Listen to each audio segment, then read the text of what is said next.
Hey everybody, hope you're doing well. Day 2 of quarantine. Thanks for all the good feedback with your homework. Looked over things, everything was pretty good. I want to go over one thing that some of you kind of skimmed through. Please pay attention to this part.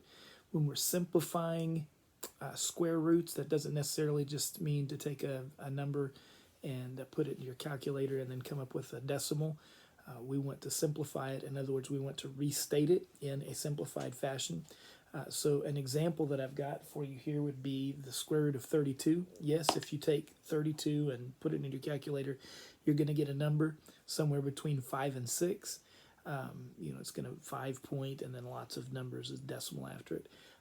That's not very helpful to us in some of the algebraic equations that we're working with. What we really need is we need to keep that in the algebraic form, not in a decimal. So what we would do is we would look at the number. I'm going to give this example, square root of 32.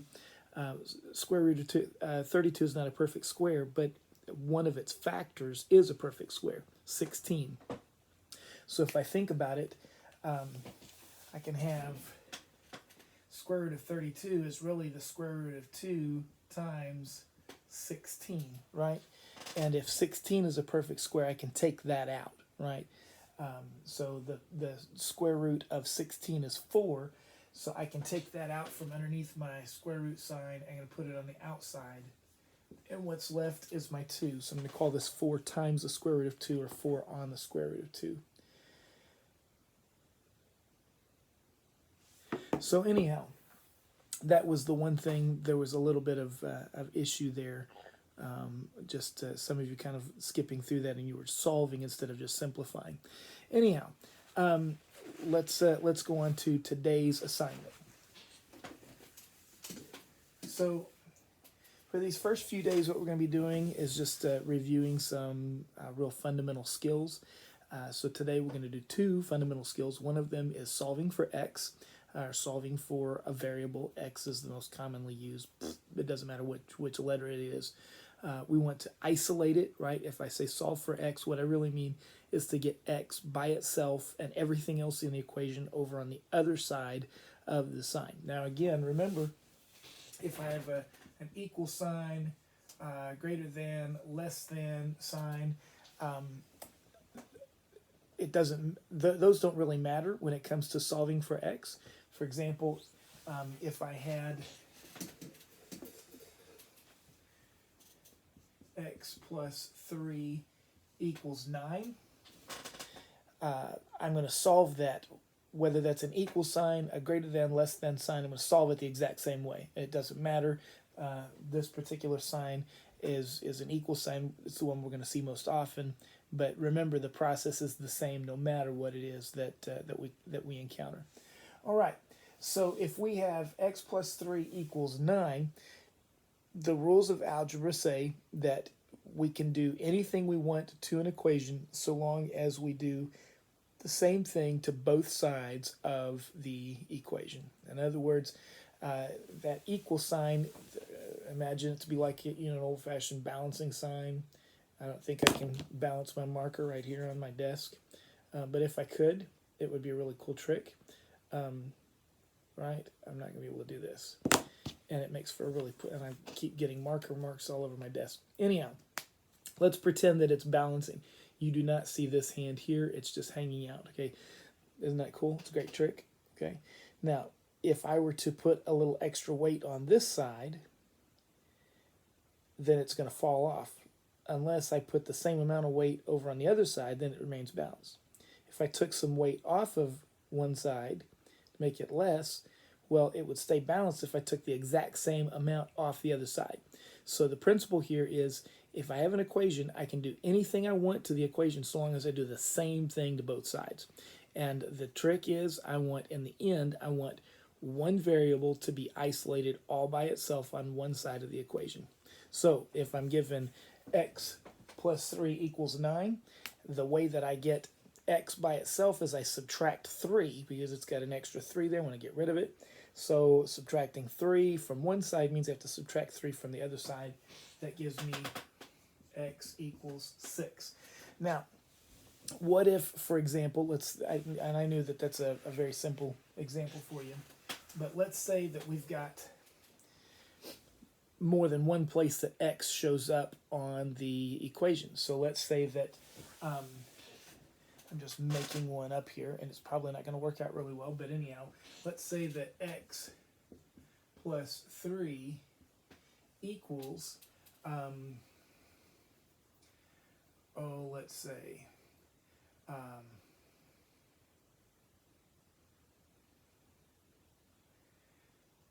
2x minus 2.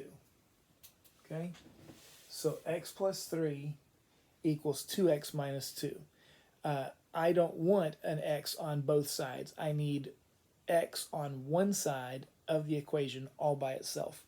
Now that doesn't mean that it has to go to the left every time it go to the left, or it can go to the right. Doesn't matter. We tend to write our final answer with the variable, the x on the left, so that we're reading it the way that we want it to sound. X equals something. Okay, so I've got x on both sides. What do I want to do? I can either subtract 1x from both sides, or I can subtract 2x from both sides. Both of them are going to give me the correct answer. I'm an efficient person. You might call me lazy. I think of it efficiency. If I have a choice, I'm avoiding negative numbers, just because I don't like negative numbers any more than I like negative people. That's for you. I don't like negative people. So I'm going to avoid negative numbers. I'm going to subtract 1x from both sides. Watch what happens when I do that. If I subtract an x from here and an x from here, that gives me 3 equals x minus 2. I subtracted 1x over here, and that 2x became a 1x. Well, now I've got an x minus 2. How do I get x by itself? I'm going to add 2 to both sides. I'm going to do the opposite of this guy. If they say subtract 2, I'm going to add 2. That gets me to a balance, a 0. But if I add 2 over here, I have to add 2 over here, right? So x minus 2, and I want it to be just x, I add 2 to that. If I add 2 to one side, I have to add 2 to the other side. That's going to give me x equals 5. See what I did? I added 2 to this side. X minus 2 plus 2 is just x. I added 2 to this side. 3 plus 2 is 5. So therefore, x equals 5. That's the principle. Now, what if I have fractions? What if I have, for example, I don't know, x plus 6 divided by 3 equals 2x divided by 4. All right, so this is the kind of problem that people look at and they say, I don't know if I can do this. All right, here's the deal. We're gonna realize we can't just start getting rid of whole fractions.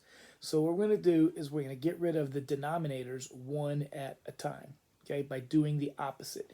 If this guy says x minus 6 divided by 3, guess what would get rid of that denominator? If I multiplied this whole side by 3, right? If I multiplied this whole side by 3, it would look like 3. If I write as a fraction, it's 3 over 1. Look what happens. These guys are going to cross each other out. But in order to do that, I have to multiply the other side by 3 as well. Times 3 over 1.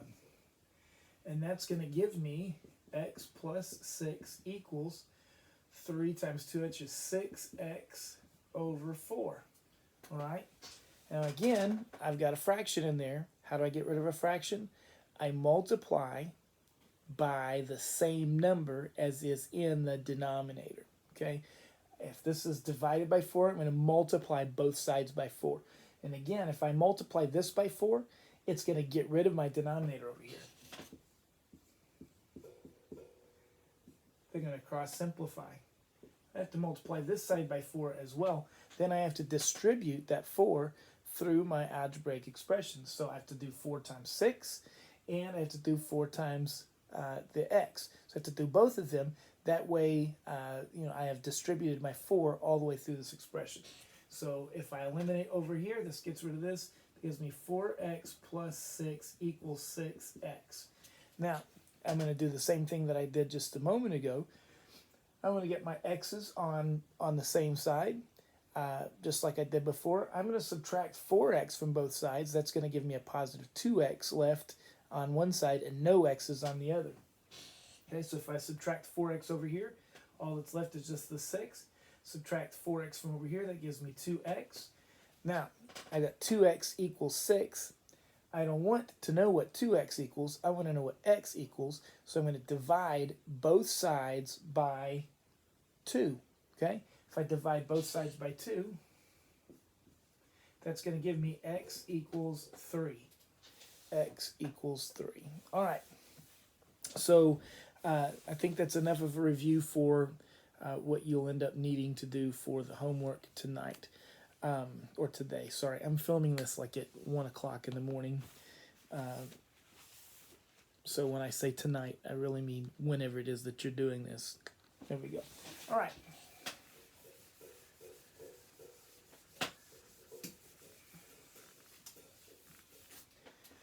The second part of today's assignment, we're going to take a shape, a geometric shape, a two-dimensional shape each of the next couple of days. I'm going to talk about a couple of qualities. Number one is area. The other is perimeter. Okay, so area is how much space is inside. So if we're talking about a circle, talking about how much space is inside the circle. Perimeter is the distance around the outside, right? So area is the space inside. Okay, the perimeter is the distance all the way there around the outside. Today we're going to talk about triangles. Everybody loves a triangle, right? 3 sides. Now, if we're talking about the area of a triangle, you have to calculate based on this formula. The formula for area of a triangle equals 1/2 base times height. The area of the triangle is 1/2 of the base, that's the bottom of the triangle,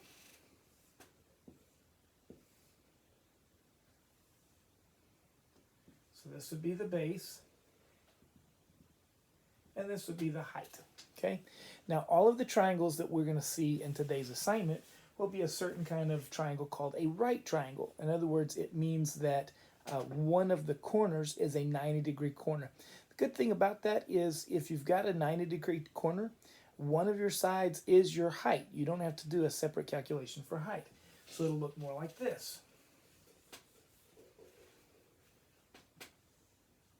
So that this is your base, and this is your height. So if I know the measurement of my base, and I know the measurement of my height, I'm going to say 1/2 times base times height. So let's say that this is 3, and this is 4. So my area is going to equal 1/2 times base times height. Okay? So if I have 3 times 4 is 12, half of 12 is 6, my area equals 6 of whatever units it is that I'm measuring in. All right. Now, for perimeter, perimeter is the measurement of how far it is all the way around. So think of it as if this were an actual shape. Maybe it's a garden that's shaped this way, and you're going to walk around the outside. What's the distance? Perimeter, then,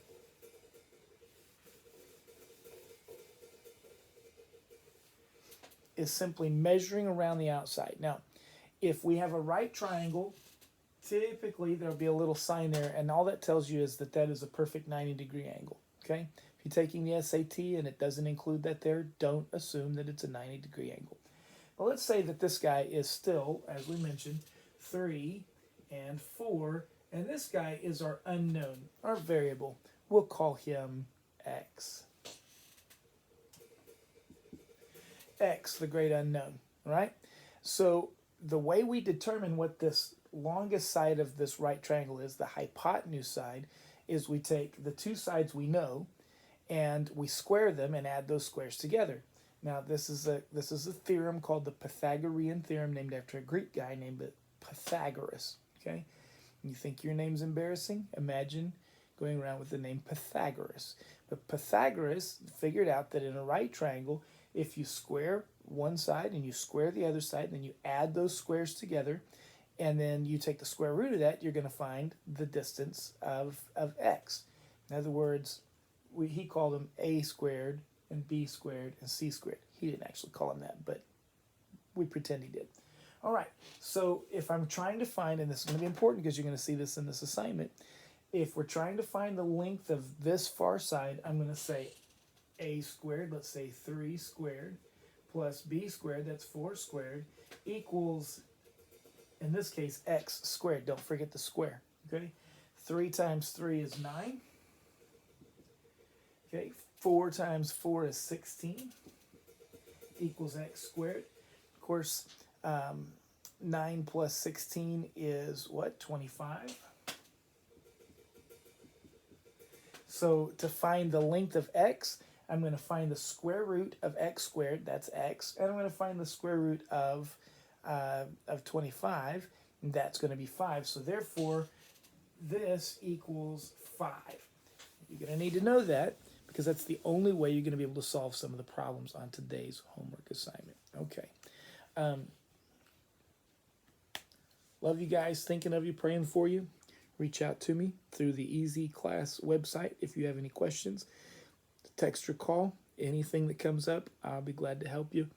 We can FaceTime and do problems together. I know that some of this is very, very simple stuff, but unfortunately, not everybody got this going the first time through. So if this feels like, very, very easy review, good for you. I'm glad. I hope it feels like easy review. If you're having problems with this, though, this is not stuff that we should be having problems with. So if you're having problems with it, you need to get on the phone. You need to say, hey, when I talk this over, I don't know if you know, the governor says I can't leave my house, so therefore I'm going to be home. I'm going to be home, and I'm going to be home, and I'm going to be home. So if you need me, you know where to find me, okay? Peace out.